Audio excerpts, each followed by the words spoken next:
So, Chandell, thanks for joining me. Hey, great to be here. So good to have you here. I'm so excited about this podcast because we've got one of the best in the success business with us today to talk about what I think is the biggest thing in whether a business owner succeeds or doesn't succeed, and that's effectively having the mentality to succeed.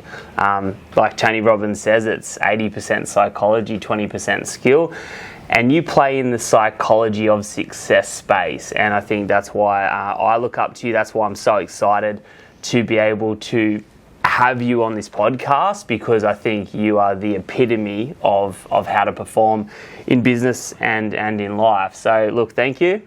Thank you for having me. I'm stoked for what reveals itself in this content.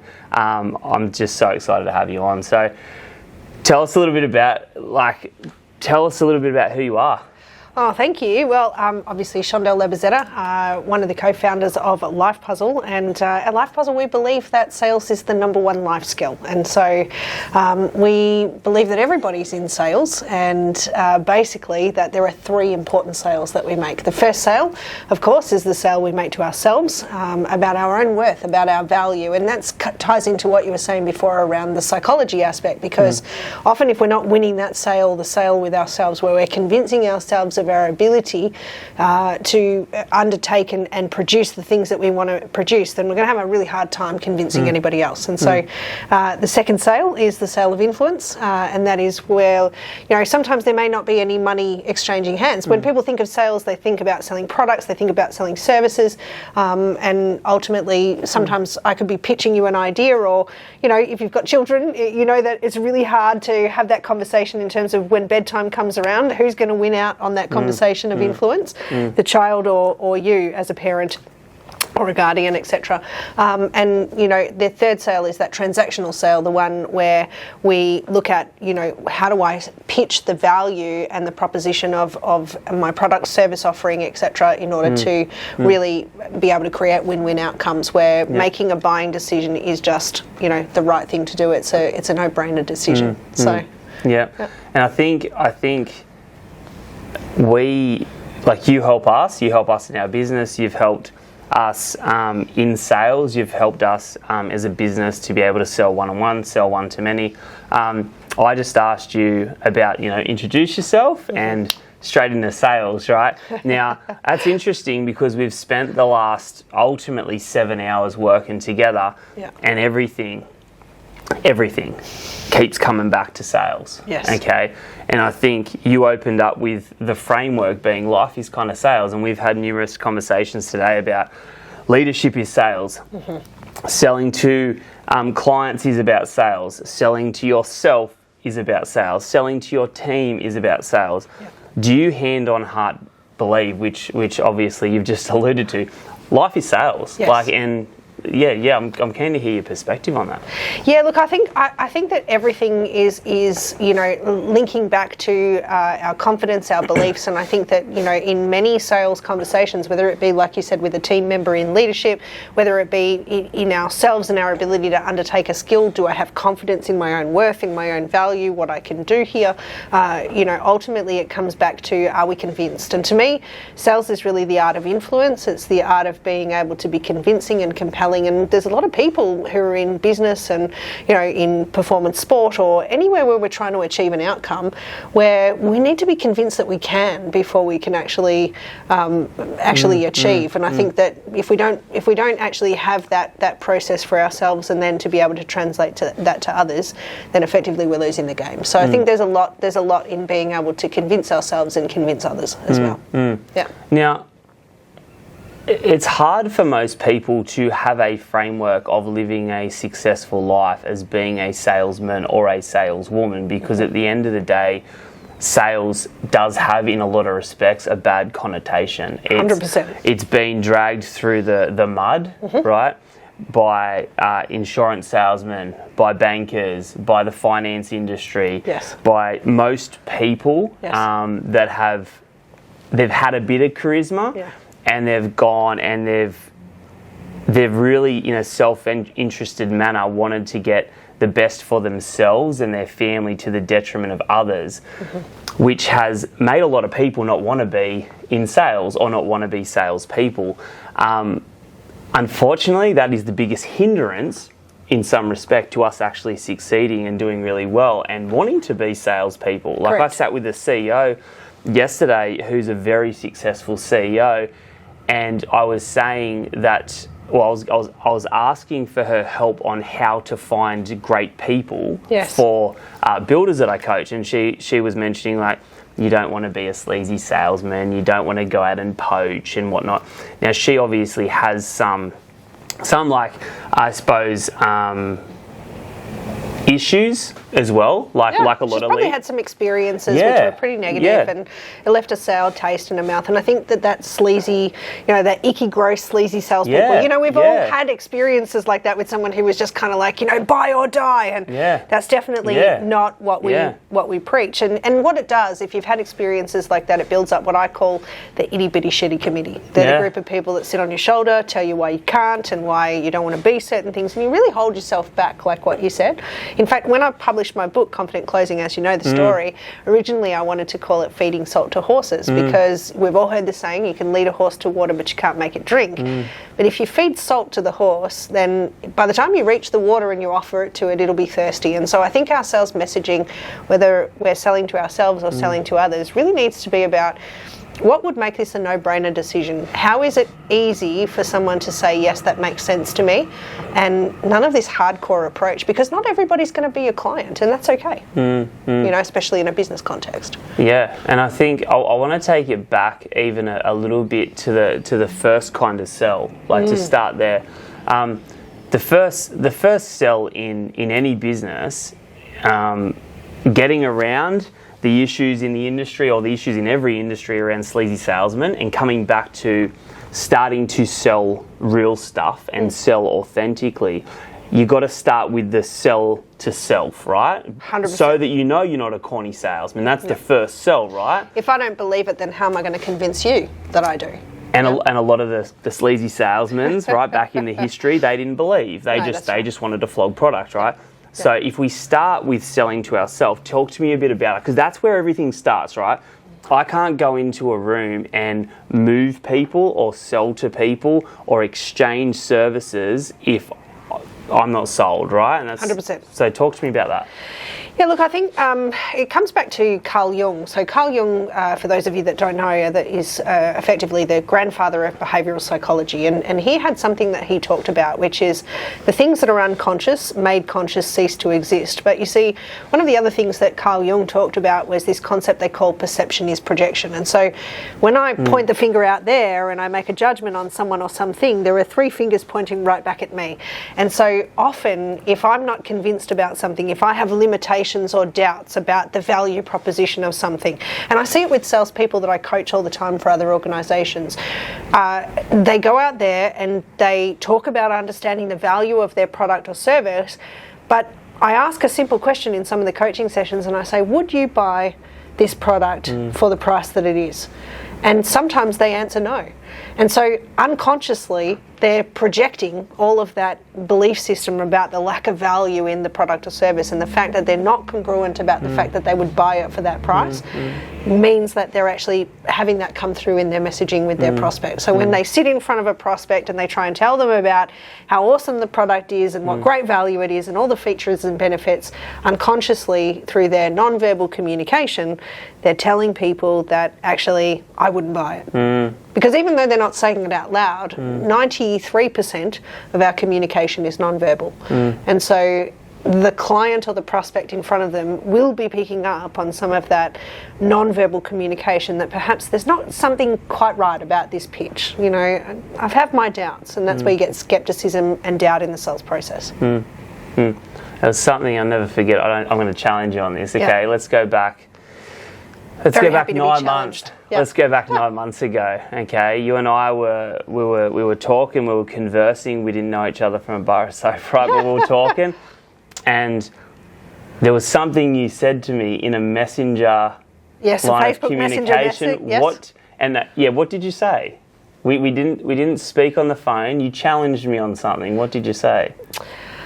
Oh, which is the line that you're asking me to That's come up okay. with. I can't. Yeah, I'll can you cue me? So we're in a messenger, and it's something that's triggered me because I was enhancing our business model by moving from one-to-one, just coaching one-on-one, to coaching one-on-one and coaching to group to create greater impact in my business. And I wanted to do it so much. I was so excited by doing it, but I was creating limitation on that. And then you said something. Yeah. And you said, do you know what you said? I said, what are you projecting onto your clients or something along those lines? You were very similar. You said, Ryan, are you actually sold on what you're offering? And it just triggered me. Yeah. It just triggered me because I had, before I'd even tried, I had really written off subconsciously already. And you picked that up before I went out and projected that on to everyone that I was moving into a more valuable business model. Yeah, absolutely. And you know, obviously the being sold on it is a massive part of our ability to be congruent in that pitch. And so I think that what you're sharing here for everybody that's watching or listening to this is effectively that sometimes if we don't have 10 out of 10 certainty that what we have is of great value and that we are credible and that we hold the authority in that space, then effectively what we're doing is we're taking our proposition to market with less than 100% certainty. And anything less than 100% certainty is sabotage. Yeah, I couldn't agree more. There's a guy, I can't even remember his name off the top of my head, but he's a Dan Penner. Okay. Famous guy, bit of a godfather of sales, quite an aggressive entrepreneur, but he's made billions of dollars. Yes. And he did a video the other day and he just said, believe. Yes. Like, if you don't believe, if you just believe, you will win. Yes. And even if you still don't believe, brainwash the shit out of yourself to believe, so you've got a chance. Yes. And it is so that. It's like, if you don't believe in what you have is of value, you need to go and find some way to get real with yourself and your resources and the things you need, because if you can get that stuff subconsciously right and solid, you're going to project out a lot more value to others. 100%. And here's a little activity for anyone that might be, tuning into this, is that there's a little activity I do with business owners, sales professionals, and we say, how certain are you? So if you look at the goal and you look at the projection of what you want to achieve here, or you look at this pitch and winning this client, how certain are you out of 10 that you're going to get it? Now, for starters, if it's not 10 out of 10, then it's not congruent, right? So that's one hint. But then if it's not 10 out of 10, if it's say 8 out of 10, then the question you need to ask yourself is, what would need to happen in order to bridge the gap between that 8 and that 10? What would you need to believe? Or what's the assets that you need to develop to support the sales process? Or what evidence do you need to gather to make it 100% success? And one of the best ways to identify that is to ask, what's the 2 about? So if I said, run, okay, 8 out of 10, that's a difference of 2. What's the 2 about? And generally people will say, oh, it's because I haven't ever done this before, or I don't have a testimonial from this type of client. And so what would you need to gather in order to build that 100% certainty, or to bridge that gap between an 8 and a 10? And that's how we sell ourselves. Yeah, and I think you reaffirmed and showed me that today is using what if. Yes. Like, what if to isolate and find issues to the things that are stopping you from getting to the next level. And you just alluded to that with the fact that if you're at an 8, or you're at a 6 out of 10, or you're at a 3 out of 10, in terms of you having conviction in the fact that you're sold to yourself before you're going to sell to others, starting to infill that and increase up the number list by just going, well, what would it take? Yes. What if I did this? What would it mean? Is so important. Yeah, absolutely. And when you alluded to the fact that I said, are you convinced, have you sold yourself on what it is that you're offering? I think sometimes we don't ask those questions, and because we're not there yet, we just assume that that's all there is. And so being able to see past the barrier or the limitation or the projection of challenges that stop you from believing that is an important skill to develop, because there's going to be times, like one of the things that I often say is every time we achieve a goal, by definition of achieving that goal, it's almost like there's a new comfort zone to challenge by setting a new goal, and we're continuing to evolve. And so there's always going to be times that we're going to not know yet, and that's where the what if question can become so powerful. And I think that's such a simple thing to just ask what if. Yeah. Such a simple little thing, which opens up a heap of possibility and blows out a bunch of boundaries, correct? Yeah, 100%. And one of my favourite things, I'm having a little laugh, because one of my favourite things we do at Life Puzzle, we do a lot of work with both the conscious mind and the unconscious mind, or what most people know as the subconscious. And one of my favourite questions to ask, you know, when people say, I say, so what about this? Or what if you could do this? And it's like, I don't know, Chandell. And I'm like, well, what would happen if you did? You know, what would happen if you did know? And they go, whoa, you know, they have these massive breakthroughs and actually get past the limitations. And that's the power of questions, which, you know, we can bring that into a sales context as well. Yeah. Now, look, I don't know if we're going into too technical a realm, but I'm keen to try. And I know you're a big advocate for keeping things simple, and I know that's part of your methodology. Yeah. Let's talk a bit about the 3 minds, okay? I'm not going to talk too complicated, and I'll keep it nice and high level. Yeah. You've spent some time with us talking about 3 minds. Yeah. 3 minds is paramount, if I'm correct, in sales. Yes. Super important. Super important to be conscious of the conscious, the subconscious, and the critical factor, right? 100%. Or, as our Faculty. mate says, Andrew, Yeah. the critical factory, right? Yes. Really, really important. I do want to spend a bit of time here. Yeah. This subconscious consciousness, Yes. right, is what changed my whole life. Yes. Okay, which I've spoken to you about. It came from a book, Think and Grow Rich, where they mention the subconscious, and up until I was 32 I was like, what the hell's a subconscious, right? What is this thing called subconscious? Well, I don't even know what a conscious is. This is one of the reasons I call it unconscious, because most people are unconscious about their subconscious, right? Sure. Yeah. Now, if We've all got one, by the way. Yeah. So, look, let's jump in there. It's not going to hurt. Sales is very important. Yep. Sales in life is important. Selling to yourself and selling to others is super important. It is also super important to understand the subconscious, right? And the conscious and the critical faculty. 3 key parts of your mind or others' minds you must understand. Yes. Can you give us a bit of a rundown? 100%. And look, you know, for those of you that don't know, I'm a master trainer of Neuro-Linguistic Programming, NLP, which can tend to be a bit jargonistic. So like you said, you know, I think one of my key offerings is about keeping it simple so that, you know, we're not overwhelming you with a bunch of different words and concepts and things like that. And so when we talk about the fact that we have a conscious and unconscious, a critical faculty, I often share with people that there are 3 minds that are really governing the decision-making process. And we're all living our lives accessing these different parts of our brain. And simplistically, our conscious mind is very much about the logical, rational part of you. So this is where, you know, you make distinctions, you enjoy facts, you enjoy learning, you know, information, steps, procedures. It's all very logical and rational. And a lot of people we only really live 10% of our lives here.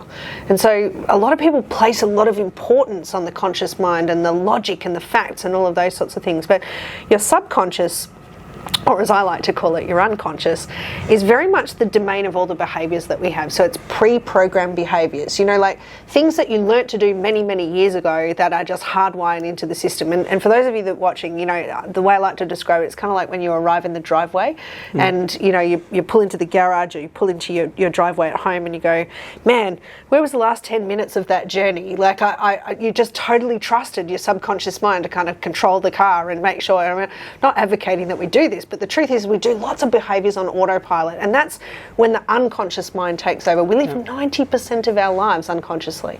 And then these 2 minds are separated by this thing we call the critical faculty, which is the part of you that distinguishes between what's real and what's imagined, right?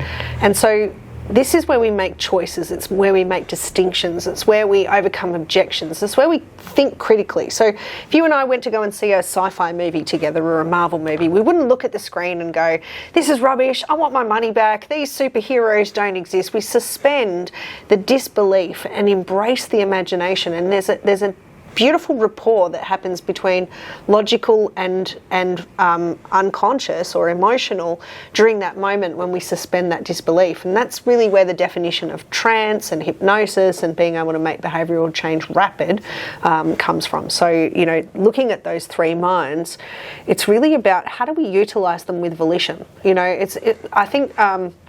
I can't remember the creator of the story. We talked a lot about metaphors today as well, but there's a whole story behind, the elephant and its rider. And so if you think about it from that perspective, the rider is the conscious mind and the logical, rational, reasonable, and the elephant is a little bit like the subconscious or the conscious, which, if you don't steer the subconscious in the direction that you want it to be, then potentially it can take you in a direction you don't want it to be. And because we live 90% of our lives unconsciously, only 10% consciously, there's a lot of people that aren't necessarily programming behaviours that help them to achieve their goals, or they might have itty bitty shitty committee at the unconscious level, or there might be things that potentially they're not evolving their thinking to use volition in the way that they utilise those three minds.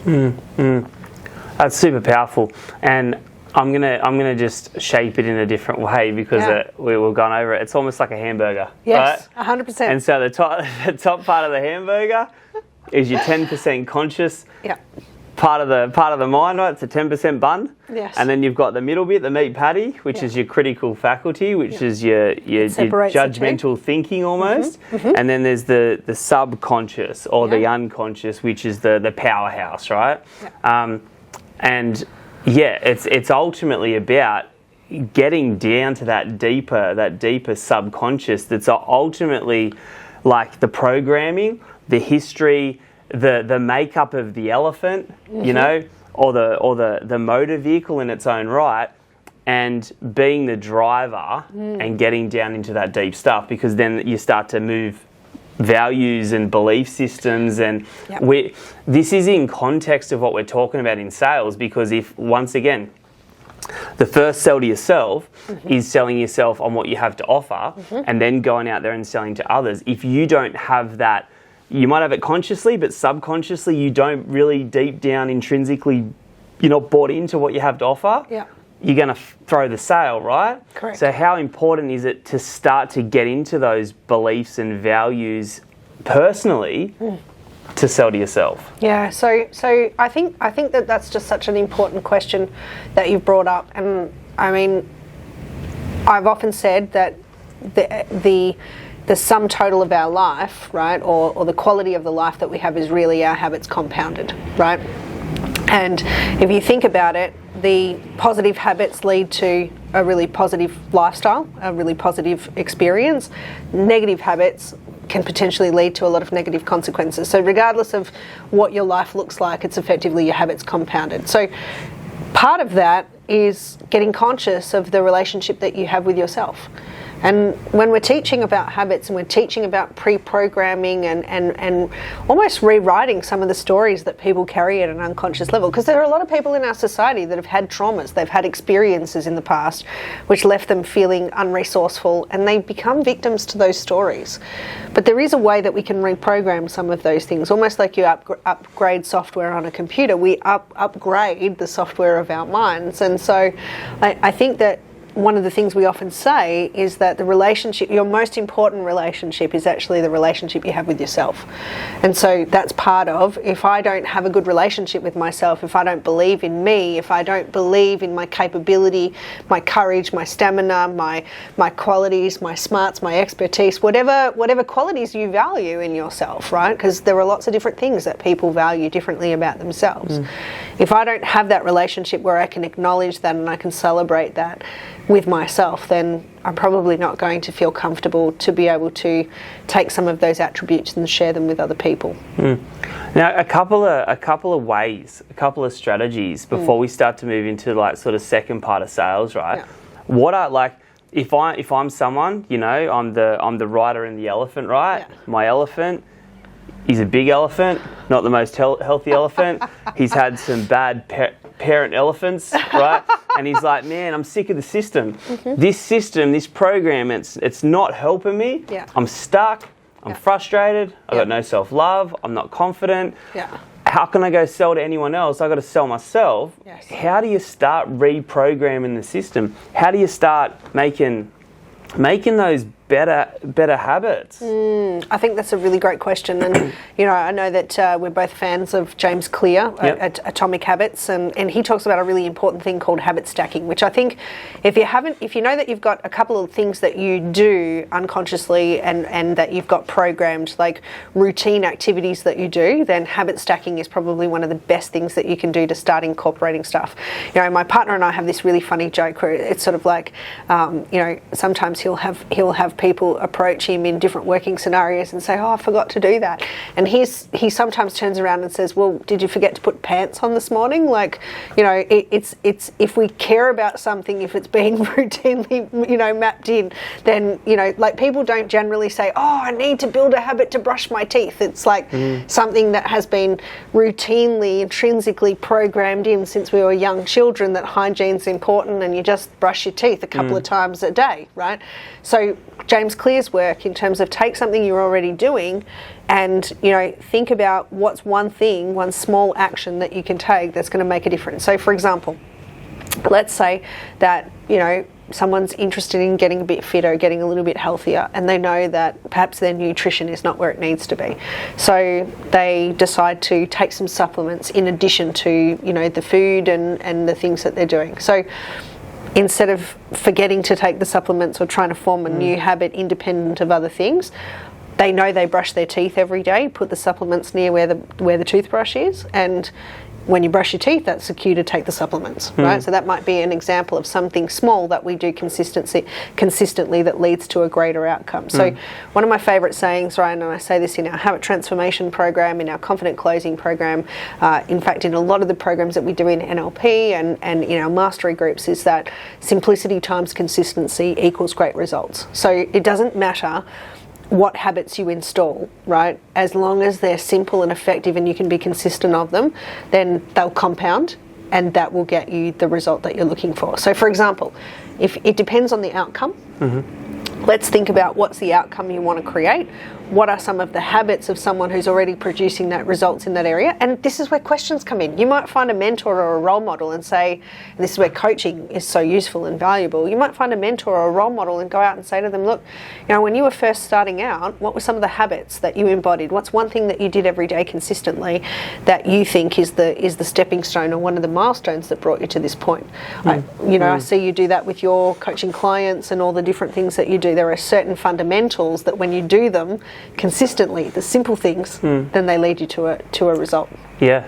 I think I haven't looked at it that way before. Like I've been very much on, yes, the subconscious can hold your biggest hindrances to success. Yes.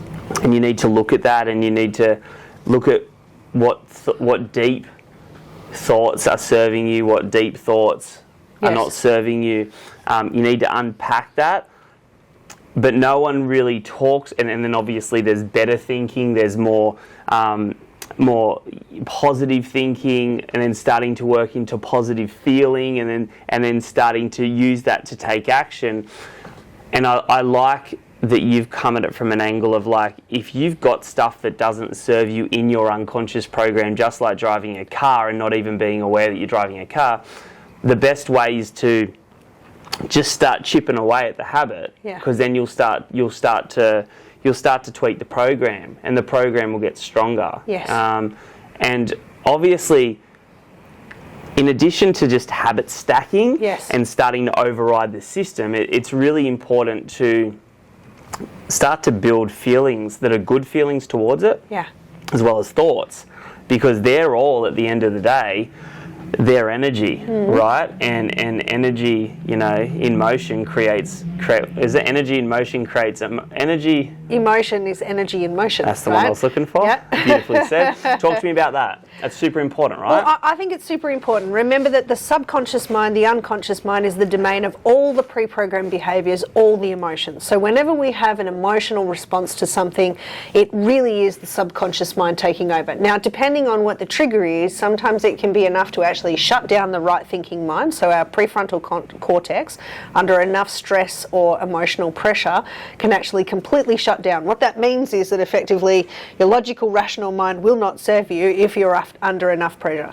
And so one of the things that I feel really passionate about, especially considering my history, and my own battle with mental health, and coming into this field and learning some of these tools, I feel really super passionate about the fact that people learn how to understand their emotions. I believe that there are too many people in our society today that, they might be triggered by something, but they don't know how to regulate that emotion. And before too long, they're giving themselves labels about being depressive or feeling like it's all too hard and that they want to give up. And I feel really challenged by that level of disempowerment, where sometimes our emotions, even the negative ones, are actually a great way for us to learn more about building that relationship with ourselves.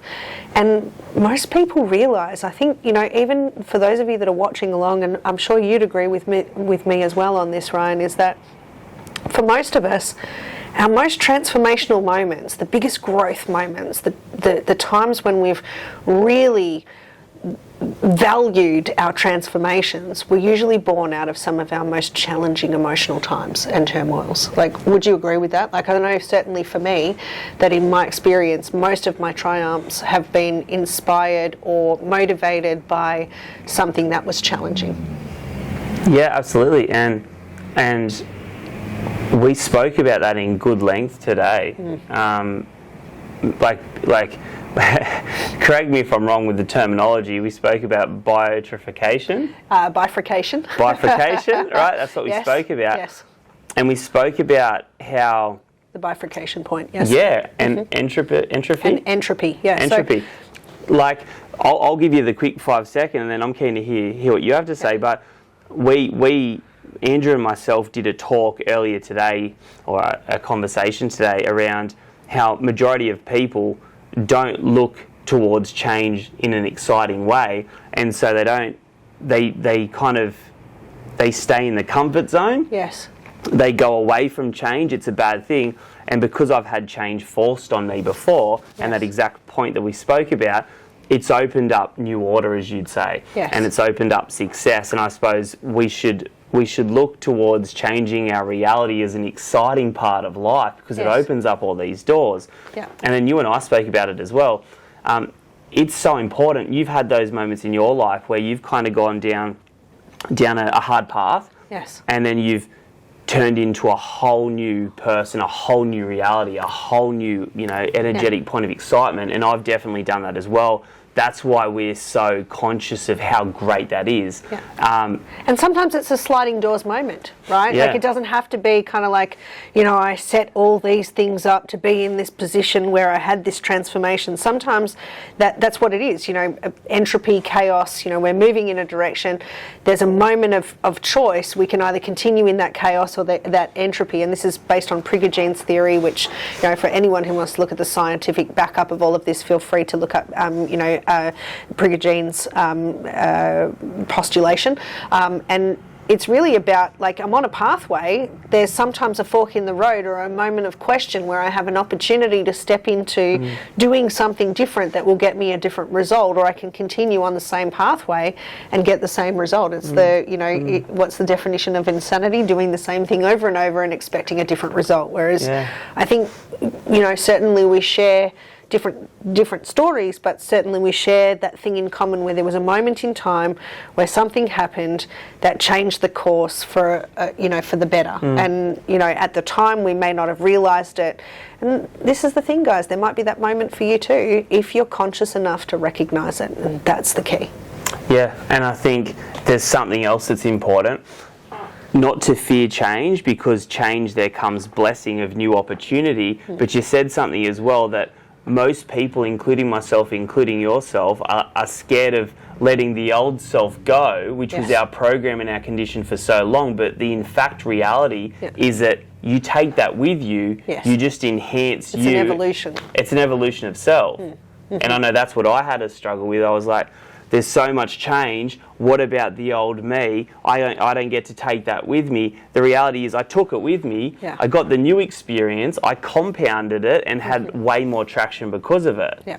But people fear the unknown in our society, and sometimes that I think it's that saying, better the devil to know that you know than the one you don't. Yeah. It's that certainty of pain. I've had some incredible privileges of people sharing their deepest, darkest vulnerabilities with me, through the work that we've done at Life Puzzle. And it's amazing the amount of pain that people will put themselves through as long as they can control the pain. And this is where it actually comes back to, even though I don't like this experience of myself, I am familiar with it and I know what to expect, and so the idea of letting go the certainty of that pain, even for the possibility of something better, is too scary for some people. And maybe that's because they've got the possibility of it getting so much worse. Yes. Then that's why they stay in pain. So that's often where people's focus goes to. Yes. What if it gets worse? It's like could be fantastic. Yeah. Could be the same as it is, which is just pain. And it could be way worse, which is extra pain. Yes. And it's like, they're just like, I suppose be in a little bit of pain than heaps of pain. Yeah. But the reality isn't, correct me if I'm wrong, let's say you choose to go over here with the hope of a much better reality, you take it on, let's say you did get knocked back to heaps of pain, we can still go back to just being in pain again, because you know what that experience was like. Is that a fair call? It's absolutely a fair call. And look, the reality is that often people won't go backwards. Unless actually in my experience, they very rarely go backwards. One of the things that I do know is that, sometimes the comfort zone is not as comfortable as people think. I often call it the discomfort zone rather than the comfort zone. Because it's just perceived to be comfortable. And the only thing that's comfortable about it is it. Doesn't mean it's better though. Yeah. I think the comfort zone is bloody uncomfortable for sure. I couldn't have even said bloody then. I don't usually say that very often, but I completely agree. Yeah. Okay, cool. So, quick recap. Yeah. We've talked about really selling to yourself first before you sell to anybody else. We've talked about how to get into the deep stuff, start to untangle, create new habits, creates new belief systems, and can get you to where you want to be, and then ultimately having fun, breaking that old system that's no longer serving you, making you feel all that great to take on new experiences. Yeah, 100%. And I think, just to say one more thing around, that sale to yourself and building that confidence within yourself.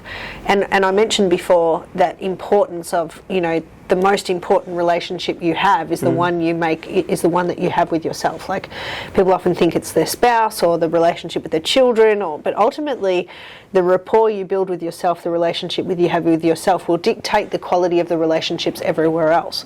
And so the promises that I make to myself that are kept build my confidence and certainty. And I'll give you a simple example of that. Like, let's say that, I make a promise to myself that I'm going to get fit, right? And instead of being serious about, what time commitments and things I have available to be able to dedicate to my fitness, I just throw a number out there and say, I'm going to exercise every single day, right? And the alarm goes off at 5 a.m. and I hit the snooze button and I go, I had a really late night last night, so I don't think I'm going to go to the gym today. I'll go tomorrow, right? And I start to make excuses for why I can't do what I promised myself I would do. And I don't know about you guys, but we've all got one of those friends, right? One of those mates that says, I'm going to help you with that thing, right? Or, I'll definitely be at that party. Or, I'm definitely going to turn up and give you a hand. And then at the last minute, something else came up, or there's a reason why they can't come. And you start to realise that you can't really rely on what that person says to you or the promises that they make. Everybody's got a friend like that promises, and you kind of, when they make the promise, you go, yeah, okay, well, if they come, bonus. If not, then, that's just Mary, or that's just Sammy, or whoever the person's name is that comes to mind.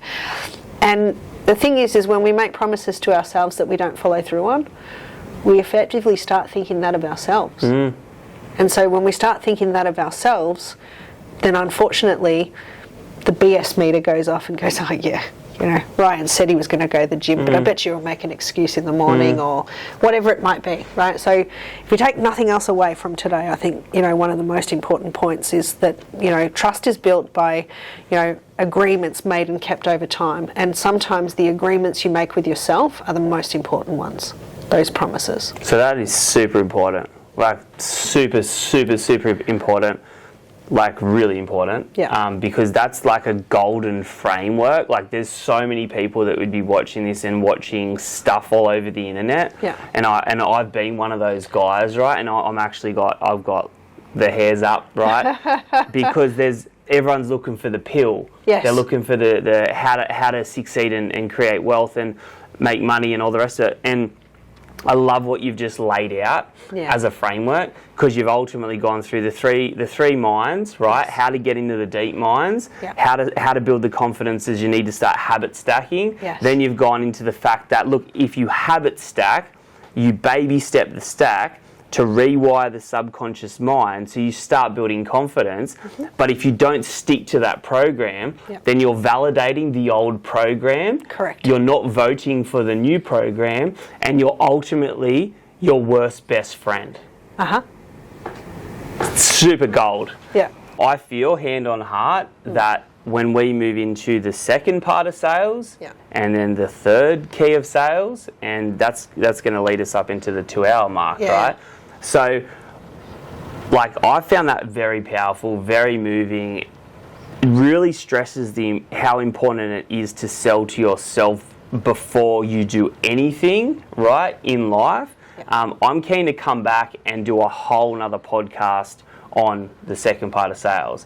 What are your thoughts on that? Look, I'd love to, and I think that there are certainly a number of different things that we can address in the second sale, which is the art of communication and being influential, and then of course the third sale, which is about how do we be congruent in the traditional sales, so that we've not got that icky, sleazy, gross kind of salesperson coming out, that we're congruent in our approach, building that credibility and authority. So I'd love to come back and share some of those things with a little bit more detail that people can take away and use. So for me, because I'm excited, and for the guys that are listening and watching us, sell the next session. Like I'm super excited. I love sales. I love sales. I love psychology, similar to yourself. That's why I've reached out and loved working with you as a mentor and a coach and myself. You do profound work. Thank you. I'm excited for these guys to get more of a taste of all the wisdom and intelligence, and I couldn't say more good things about you if I tried, right? So tell me the next session. Tell me the next session around influence. Well, I suppose you know how sometimes you feel so certain that you have the right ideas, and you just feel so passionate about that, and yet when it comes to being able to share that passion and that certainty and the fact that your pathway, your influence is the right way, you just feel stuck to get other people to see it. You don't know which is the right things to say and what to do to be able to get their buy-in for why your vision is important. Well, when you attend this session, we're going to go through some of the key things that we need to do, some of the emotional impacts, the triggers and the different things that we need to be mindful of in our art of communication. What makes people tick, and why are some people convinced and compelled, and yet you can have that conversation with someone else and have zero influence at all.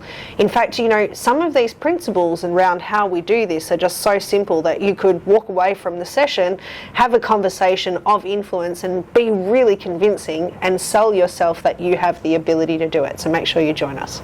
I'm excited. Thanks so much for your time. Much appreciated. You've been absolutely insane, and we love all your time. We love all your energy, and I'm excited for the next session. So make sure you jump on. No worries. Thank you. Thanks for having me.